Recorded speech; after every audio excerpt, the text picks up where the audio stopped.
दे मम्माला दे. एकटीच खाते का तू? बाबाला दे. चल दे लवकर लवकर लवकर. मला दे. दादाला दे लवकर. दे ना ग. आज कोण आलं होतं रू आपल्याकडे? कोण आलं होतं? अमरावतीच्या पाहुणे आले होते अमरावतीचे. कोण आले होते अमरावतीचे पाहुणे? आजोबा नाही, आत्या मामा जे आले होते अमरावतीवरून, अमरावतीचे. है ना रू?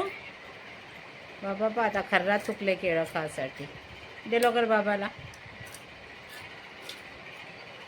आमच्याकडे आज पाहुणे आले होते अमरावतीचे. जेवण वगैरे केलं, थांबले नाही रात्रभर. माझी पुतणी आणि जावई आले होते, गेले लगेच. आत्ता सकाळीच आले होते 10-11 वाजता सकाळच्या गाडीने. आणि आता जेवण वगैरे करून गेले. मला आले होते माझ्या. मला एक देऊन हां थँक्यू. एक पप्पाले एक मम्मीला भेटीला आले होते माझ्या. आत्ताच गेले आहेत ते अमरावतीला.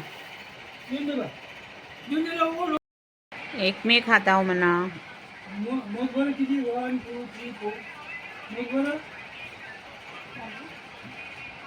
ते सिलतं घे मम्माकडचं, टाक कचऱ्यामध्ये. चला आता पुदिन्याची चटणी करते.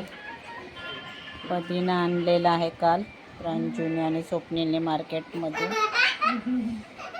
काल पण बनवली एका जुडीची.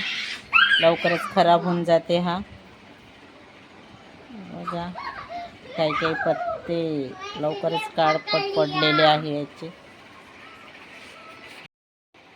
खूप छान वाटते पुदिन्याची चटणी. काल पण बनवली होती, काल थोडीशीच बनवली होती एका छोट्याशा जोडीची. आता पण बनवते मी.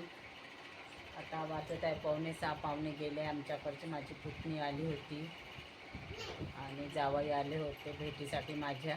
आताच गेलेले आहे. बघा आमची रुही आता आईस्क्रीम खात आहे. पाहुण्यांनी रुहीला पैसे दिले म्हणून, आहे ना. चला आता पुदिन्याची चटणी बनवतो लवकरात लवकर. कारण आमच्या इथं आता रुईचे आजोबा लवकर येतात, तर आमचे लवकरच जेवण होऊन जाते.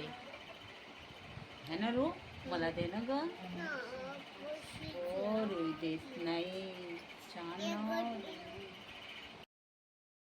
संध्याकाळी आला होता ना, संध्याकाळी बी आला होता, तिला आला होता ना. कोण ग? हे माल आलू खाना. आलू घे घे काय. तर आता रुईसाठी गुपचूप घेते आहे.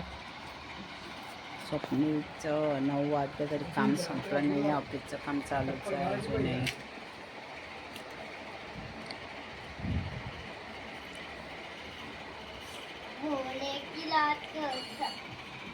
अरे पुरं खाणं ग.